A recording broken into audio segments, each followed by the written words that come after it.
میری ماں میری بہنوں گزارا کرنا سیکھو. دیکھو گھر کی حالت کیا ہے.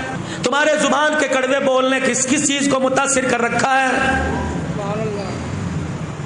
تازہ تازہ جانور کٹا گوشت مارکیٹ میں آیا, پانی کوئی نہیں لگا. شیخ صاحب چلے گئے, انصاری صاحب چلے گئے, کمبو صاحب چلے گئے, میرے عزیزوں اپنی قوم والے چلے گئے اور جا کے کہا یہاں سے گوشت کاٹ کے دے. حاجی صاحب کہاں کا لوگے, گردن کا, کمر کا لوگے, اٹھ کا لوگے. اپنی مرضی سے گوشت لے کے آیا, تازہ تازہ سبزی اپنی مرضی سے لے کے آیا, گھی ڈالنے میرے عزیزوں مسالے اپنی مرضی سے لے کے آیا. بیوی سے کہا ایسا بنائیو, اللہ اکبر, جوانی کی یاد تازہ ہو جائے, ایسا بنائیو کہ انگلیاں چاٹتا چاٹتا رہ جاؤ. بیوی نے بھی بڑی آؤ بھگت کے ساتھ کھانا بنایا. سالن تیار ہو گیا. گھر والا ٹائم پہ روٹی کھانے کے لیے آیا. آگے سالن روٹی پڑی, ہاتھ بھی دھوئے تھے, بسم اللہ بھی پڑی تھی, وعلی برکت اللہ بھی کہا تھا. روٹی کا ٹکڑا توڑا, سالن میں ڈبویا اور پہلا لقمہ منہ میں لیا. ماتھے پہ بل آ گئے, چہرے کا رنگ بدل گیا. بیوی کہنے لگی اللہ خیر کرے. کہنے لگی کیا بات, ہنڈی کنڈی دیکھ کے نہیں بنائی تھی, ہنڈی کے اوپر کھڑے ہو کے تو نے ہنڈی نہیں بھونی تھی, جب ہنڈیاں بن رہی تھی پک رہی تھی, کہاں چلی گئی تھی. کہنے لگی ہاں ہنڈیاں پکاتے پکاتے محلے والی آئی تھی, جھانک کے کہنے لگی کیا پکا رہی ہے, لگتا ہے اس کی نظر لگ گئی. اللہ کہتا ہے اس کی نظر کوئی نہیں لگی, ہاں مسالے 2 نمبر ہوں گے. اللہ کہتا ہے مسالے بھی نمبر 2 کوئی نہیں. گوشت میں پانی لگا ہوگا, اللہ کہتا ہے گوشت میں پانی نہیں لگا. الہ العالمین, اس نے لانے میں کسر نہ چھوڑی, اس نے پکانے میں کسر نہ چھوڑی. الہ العالمین, پھر یہ کھانا کیسے بد ذائقہ ہو گیا. اللہ فرماتے ہیں ہاں میں تجھے بتاؤں, ہنڈیاں بھون رہی تھی, سر پہ دوپٹہ بھی تھا, ہاتھوں کی انگلیوں پہ ناخن پالش بھی نہیں تھی. ہنڈیاں بھونتے بھونتے فون کی گھنٹی بجی. اس نے یوں کر کے دیکھا, اس پہ لکھا تھا امی جان. اس نے فون اٹھایا, ریسیور فون ریسیو کیا, السلام علیکم. وعلیکم السلام. ماں نے کہا میری بیٹی کیا کر رہی ہے, کہاں ہے میری بیٹی. اس نے ہنڈیاں بھونتے بھونتے کہا جس جہنم میں تم نے بھیجا تھا وہیں اور کہاں جاؤں گی, کیا کر رہی ہے. اس نے کہا جو نامراد میرے گلے پڑے تھے, اللہ اکبر, میری امی تو نے آج تک میرے ہاتھ سے انڈا نہیں بنوایا. ان کنجروں کے لیے, ان حرامیوں کے لیے مجھے 12 15 روٹیاں پکانا پڑ رہی ہیں. اللہ کی عزت کی قسم, اور میری بہنوں یہ تیرے زبان کا کڑوا بول, یہ تیرے زبان کا کڑوا بول, یہ تیرے زبان کا کڑوا بول سیدھا تیرے منہ سے نکل کر ہنڈیا کے اندر جا کے کرا جس نے ذائقے کا بیڑا غرق کر کے رکھ دیا. یہ تیرے ہاتھ کا پکا تیری اولاد کھائے گی, کھا کے منہ پر جوتے مارے گی. شور کھائے گا, یقین جان پکانے والی اور کھانے والا دونوں پکا کھا کے اسپتالوں میں جائیں گے. تم کیا سمجھتے ہو کسی کی غیبت کرنا, تم کیا سمجھتے ہو کسی کی بے عزتی کرنا, تم کیا سمجھتے ہو کسی کے عیب اچھالنا, تم کیا سمجھتے ہو کسی پہ انگلی اٹھانا بچ جاؤ گے. الغیبت اشد من الزنا, فرمایا او لوگوں زنا کرنے والے کو تو معافی مل جائے گی, کسی کی چغلی کھانے والا, کسی کے عیبوں کو اچھالنے والے کو معافی نہیں ملے گی. مر گئے مر گئے مر گئے مر گئے. اس سے پوچھ کے دیکھ لو کیا حال ہے, اب گزارا ہو رہا ہے, کوئی شکر کرتا ہی نہیں, کوئی کہتا نہیں اللہ کا شکر. اگر اپنی قابلیت کو دیکھیں تو ہماری قابلیت ایک سوکھی روٹی کی نہیں, قربان جاؤں دیسی گھی کے پروٹھے کھلا رہا ہے. اگر اپنی قابلیت کو دیکھیں تو سادہ پانی کے بھی میرے عزیزوں ہم اس کے آگے سر اٹھا کے نہیں مانگ سکتے, لیکن قربان جائیں وہ دودھ کے شربت پلا رہا ہے. شکر کرنا سیکھو. بیوی دعا کر رہی ہے, شوہر آمین کہہ رہے ہیں. بیوی کہہ رہی ہے چل اب روٹی لے کے جا. روٹی لے کے جاتا جاتا کمرے میں گھستا گھستا رک گیا. اب کیا ہوا کہ عرب کا دستور ہے, مہمان نوازی کی ایک عادت ہے, جب کوئی مہمان روٹی کھانے بیٹھے ہے اس کے ساتھ میزبان بھی بیٹھتا ہے. روٹی ایک, وہ بھی اتنی سی چپاتی, اس کا پیٹ نہیں بھرے گا. اگر 2-4 ٹکڑے میں نے منہ میں لے لیے تو میرا پیٹ نہیں بھرے گا, اس کا نہیں بھرے گا. بیوی سمجھدار تھی, کہنے لگی اچھا پھر یوں کریو. کیا کہا جب مہمان کے آؤ پڑھو جی اللہ کا نام, اپنے رب کا نام لے, اور وہ اللہ اکبر اپنے معبودوں کا نام لے کے روٹی کھانے لگے, تو مجھے کہنا گھر والی اندھیرا اندھیرا سا لگ رہا ہے, کمرے میں دھندلا پن لگ رہا ہے, ایسا کر ذرا چراغ کی بتی کو اوپر کر دے, میں آؤں گی چراغ کی بتی اوپر کرنے کے بجائے چراغ کی بتی کو انگلیوں میں لے کے مسل دوں گی, اندھیرا ہو جائے گا تو روٹی تک ہاتھ بڑھا کے خالی منہ تک تک لاتا رہیو، مہمان روٹی کھاتا رہے گا، اس کا پیٹ بھی بھر جائے گا، تیری مہمان نوازی کا بھرم بھی بچ جائے گا۔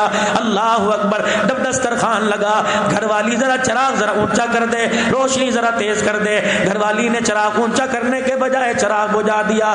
میزبان دسترخوان تک ہاتھ لاتا رہا، خالی ہاتھ اپنے منہ تک لاتا رہا، چب چب کرتا رہا۔ مہمان سمجھا کھانا کھا رہا ہے، جب کھا لیا اللہ اکبر اور چاہیے کہ نہ اس میں برکت ہی ایسی تھی، ایک روٹی کھائی نہ گئی۔ اللہ اکبر۔ تو نے اندھیرا کر کے اپنے دسترخوان کو، اپنی میزبانی کو مہمان سے تو چھپا لیا، خدا سے کیسے چھپا سکتا ہے؟ صبح ہوئی، مہمان کا ہاتھ پکڑا، کہا جی اٹھیے، ہماری نماز کا وقت ہو گیا۔ اب جس نے کھلا کے سلایا تھا اٹھ کے اس کے آگے سجدہ کرنے کا وقت آ گیا۔ مسجد نبوی میں لے کے جانے لگا، حضور مصلی پہ کھڑے ہو کے دروازے کو یوں دیکھ رہے۔ جب وہی صحابی مسجد نبوی کے دروازے پر آیا، حضور نے اللہ کا قرآن پڑھنا شروع کر دیا۔ وَيُؤْثِرُونَ عَلَىٰ أَنفُسِهِمْ وَلَوْ كَانَ بِهِمْ خَصَاصَةٌ۔ اللہ اکبر۔ ایک روٹی دینے والے میزبان کو قریب بلایا، فرمایا واہ واہ واہ واہ واہ واہ، کیسی مہمان نوازی کی، تیرے دسترخوان کو دیکھ کر جبرائیل قرآن خدا کا آسمان سے لے کے آ گیا۔ مر گئے مر گئے مر گئے، زندہ کب تھے؟ اگر زندہ ہوتے تو ختم نبوت پہ کوئی انگلی نہ اٹھاتا۔ مر گئے مر گئے، زندہ کب تھے؟ نبی کی عائشہ پر کوئی انگلی نہ اٹھاتا۔ مر گئے، زندہ کب تھے؟ اگر زندہ ہوتے تو ابو بکر کو کوئی برا نہ کہتا، امیر معاویہ کی شان میں گستاخی نہ کرتا، حضرت رقیہ ام کلثوم کو گالیاں نہ دیتا، نبی کے عمر کوئی گالیاں نہ دیتا۔ اور کب تک مرے رہیں گے؟ اس مرے پن میں قبروں میں چلے جائیں گے۔ اور لوگوں، رزق کا وارث اللہ، عزت کا مالک اللہ، شہرت کا مالک اللہ، حیات کا مالک اللہ، موت کا مالک اللہ۔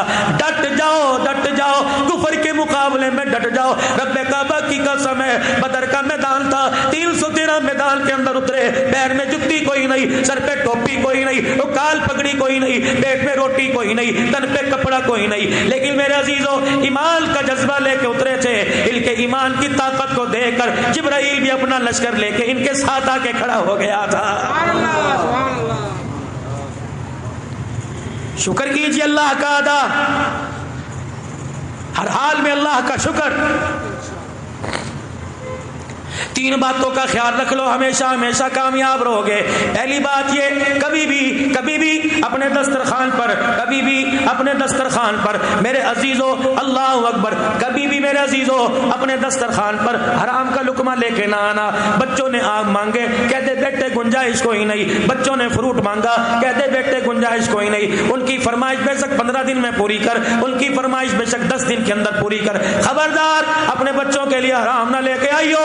اگر تیرے دسترخوان پر، میری بہن، میری ماں، میری رانی، اگر تیرے دسترخوان پر حرام کا لقمہ آ گیا تو رب محمد کی قسم ہے تیرے آنے والی 3 نسلوں کا بیڑا غرق کر کے رکھ دے گا۔ بچوں کو پیچھے لگا دیا، ابو گھر آوے تو کیا کہنا ہے؟ ہم نہیں بازار سے برف لے کے آتے، ہم نہیں کولر کا پانی پیتے، ہمیں فریج لا کے دے، جہاں مرضی سے لا کے دے۔ پتہ ہے یہ ابو 6 سال بھی دن رات محنت کرتا رہے، فریج نہیں لے کے آ سکتا، لیکن گھر کے اندر کل کل روٹی کھانے لگا ہے۔ تیرے ساتھ تو رہنا ہی دشوار ہے، تیرے ساتھ رہنے سے بہتر تھا اچھا گاڑی کے نیچے آ کے مر جاتی، ہمیں زہر کی گولیاں لا دے۔ تو کیسا باپ ہے؟ دنیا کے باپوں کو دیکھ، ٹی وی بھی، فریج بھی، گاڑی بھی دروازے پہ کھڑی ہے۔ ایک بچوں نے فرمائش کی، تیرے سے نہیں کریں گے، کسی محلے والے سے کریں گے، فریج لا دیتا کیا تھا؟ اب یہ اللہ اکبر ساری رات کروٹیں بدلتا رہا، اسے فوم کے گدے پہ کانٹے چبھتے رہے۔ یہ اٹھا، بیوی نے سیدھے منہ بات نہ کی، اس نے کپڑے مانگے کہ وہاں پڑے ہیں، اس نے روٹی مانگی کہ اچھا کیا مصیبت ہے دے رہی ہو، رات کھائی نہیں تھی۔ کل کل کل کل کل سے بچنے کے لیے اس نے بڑا چھرا اپنے ہتھیار اپنے بازو میں سے نکالا۔ اس نے نہ پیر دیکھا نہ فقیر دیکھا، اپنا دیکھا نہ پرایا دیکھا۔ گھر کی کل کل سے بچنے کے لیے اس نے دکان کا چھرا تیز کر دیا، حرام کمایا، حلال کمایا۔ اللہ اکبر، تنگ آمد بجنگ آمد، پھر پتہ نہیں کہاں سے سود پہ پیسہ اٹھا کے لاٹری کی بولی لے کے گھر کے اندر فریج لے آیا۔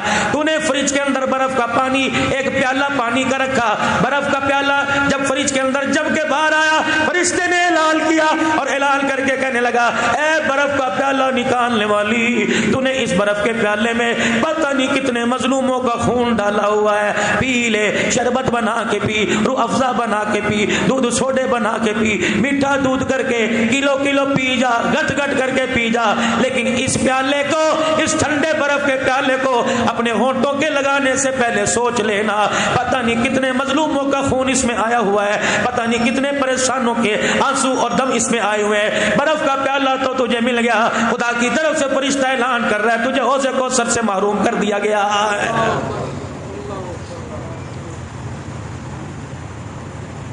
ہمیں نہیں پتا گھر کے قالین اور پردے اس سے پہلے لگیں گے، جہاں مرضی سے لگا، ادھار مانگ رہا ہے، ٹوپی رکھ رہا ہے، راتوں کو چھپ چھپ کے دوست کو فون کر رہا ہے یار 50,000 دے دے، تیری بھابی بڑا پریشان کر رہی ہے۔ اور میرے یارو، جس نے گھر میں پردے لگائے، جس نے گھر میں قالین لگائے، اسے بھی تو رات کو اٹھ کے دیکھ کروٹ بدل بدل کے رات گزار رہا ہے یا خراٹے مار کے سو رہا ہے۔ اگر کروٹ بدل بدل کے رات گزار رہا ہے، اٹھ کے اس کے پیروں میں بیٹھ جا اور اس سے پوچھ کہ ہماری وجہ سے تیری نیند خراب تو نہیں ہوئی، ہماری وجہ سے تیری نیند خراب تو نہیں ہوئی؟ اگر تیری بے چینی کا ہم بنے، ہم تیرے سے معافی مانگتے ہیں، ہم گھر کے پردے قالین نہیں چاہتے، ہم ہاتھ پکڑ کے جنت کے اندر تیرا ساتھ چاہتے ہیں۔ آ جا کے نتیجہ کیا نکلتا ہے؟ طلاق دے دے، آسان کام ہے۔